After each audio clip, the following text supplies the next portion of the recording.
नमस्ते दोस्तों, welcome back to the channel. आज मैं आपको बताने वाला हूँ आप म्यूचुअल फंड से वेल्थ क्रिएट कैसे कर सकते हैं। हाँ, ये पॉसिबल है, एब्सोल्युटली पॉसिबल है।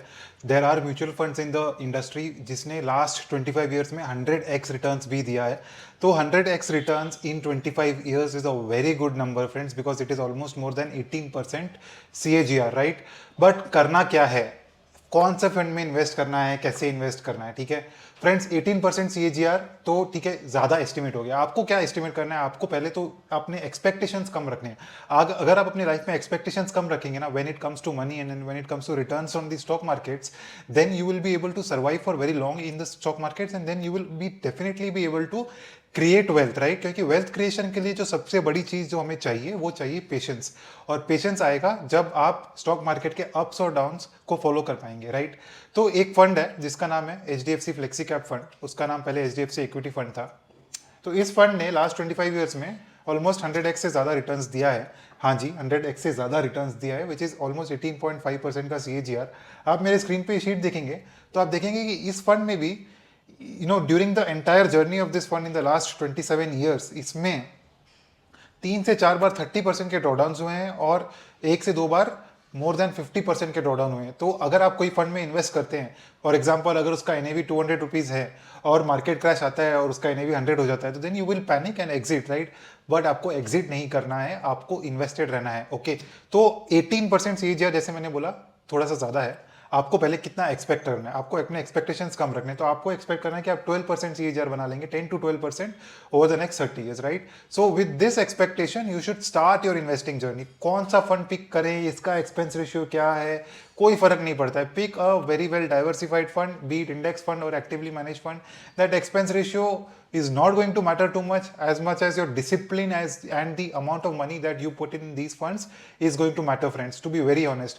इंडस्ट्री भी सब छोटी छोटी चीज़ों में ज़्यादा फोकस किया जाता है, but in terms of wealth creation आपको अल्टीमेटली फोकस करना है कि आप कितना इन्वेस्ट कर रहे हैं और कितने टाइम तक इन्वेस्टेड है, राइट। मैं आपको एक चार्ट दिखाता हूँ, मैं आपको 1-2 एग्जाम्पल्स दिखाता हूँ।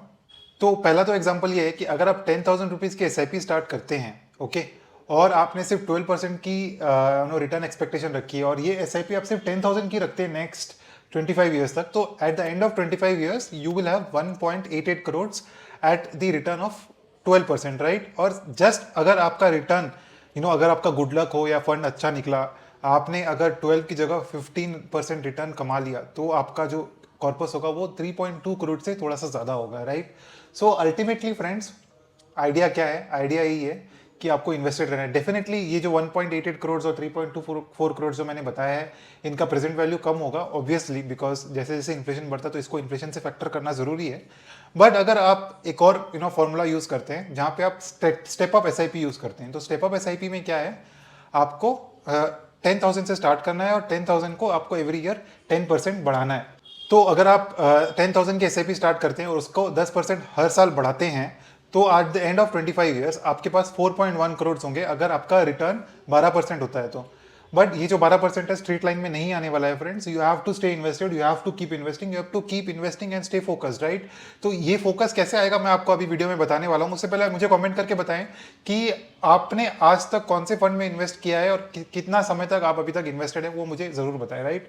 तो नेक्स्ट है, अगर आप सेम स्टेप अप SIP में अगर आप 15% रिटर्न कमाते हैं तो ऑलमोस्ट आपको 6 करोड़ की कॉर्पस एक्यूमुलेशन हो जाती है, friends. So ultimately idea is this only कि आपको वेल्थ क्रिएट करना है। आप कैसे क्रिएट करेंगे वो आपके ऊपर है, but the best approach and the best tax efficient approach is a mutual fund only, friends, because stocks में ultimately you will not be able to make 12% for sure, okay.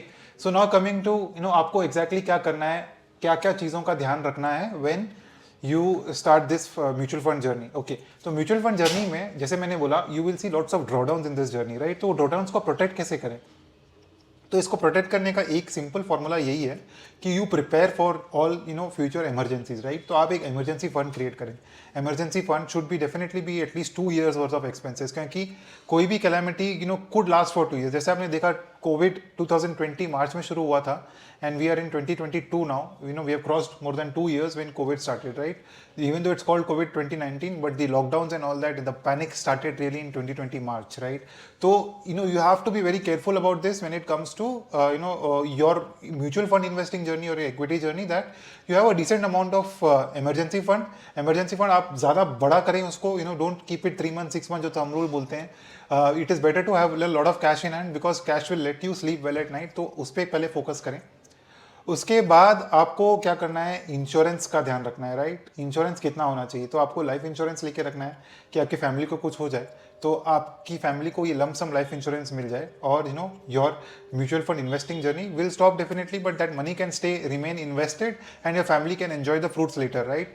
उसके अलावा हेल्थ इंश्योरेंस का भी बहुत बड़ा आपको it's a very big responsibility. Basically अगर आपकी फैमिली में कोई इमरजेंसी आती है, कोई हेल्थ इमरजेंसी आती है, तो आपका health insurance should be able to pay out the funds for any such emergency. तो हेल्थ इंश्योरेंस पे आप फोकस ज़रूर रखें.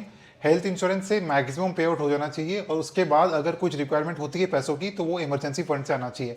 जस्ट इन केस अगर कभी कोई इमरजेंसी हुई तो आपको क्या करना है, आपको अपने इमरजेंसी फंड में पैसे वापस डालना है. तो ये इतना ध्यान रखें. उसके अलावा you have to continue focusing on your mutual fund investing journey.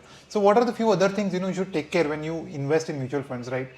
आपको थीमेटिक फंड्स में इन्वेस्ट नहीं करना है because those will have very big cycles. तो there will be very big post period जहाँ पे आपको रिटर्न्स नहीं मिलेंगे, राइट. थीमेटिक फंड्स में इन्वेस्ट नहीं करना है. Specially thematic funds where in they invest in commodities and stuff like that, उसमें तो आप बहुत दूर रहें उससे. उसके अलावा you don't have to enter and exit mutual funds. You don't have to trade in mutual funds. It's a very bad strategy friends. Give any mutual fund at least 10 to 15 years before you decide to invest. Invest करने से पहले आपको जितना research करना है करें, but once you started investing उसके बाद आप उसको एटलीस्ट 10 to 15 years दें, to show you the true returns. Returns may not come in the first 5 or 7 years, बट it may come in the 8th or 10th year, right? So the strategy may play out of the fund manager. So whenever you are trusting a fund manager, trust him. When you invest with him, trust the fund manager, because if you can't trust him, आपकी wealth creation नहीं होगी, right? And then expense ratio, try to find a fund with an expense ratio of 1.5% or so. It is a decent expense ratio. आप देखेंगे market में इससे ज़्यादा expensive products है. Mutual funds is the only most regulated product where in the expense ratio can not be more than 2%, right. आप LIC के products ले लें, इंश्योरेंस के प्रोडक्ट्स ले लें, ULIPs ले लें, आप PMS ले लें, ये सब में expense ratio is way more than 2%. तो आपको ये सब फालतू के प्रोडक्ट्स में इन्वेस्ट नहीं करना है. Just find a good mutual fund, be it an actively managed fund or a passive fund. Continue to invest and stay invested for long term. I can give you in writing, friends, you will die a crorepati. So you have to focus on wealth creation, because money is the only thing that will help you sleep well at night, and you can pass on this wealth to your kids also, right. So folks, if you have any comments, any thoughts about this video, अगर आपको कुछ भी comment है तो आप मुझे comment करके ज़रूर बताएं, और इसको like, share और subscribe करना ना भूलें. Thank you.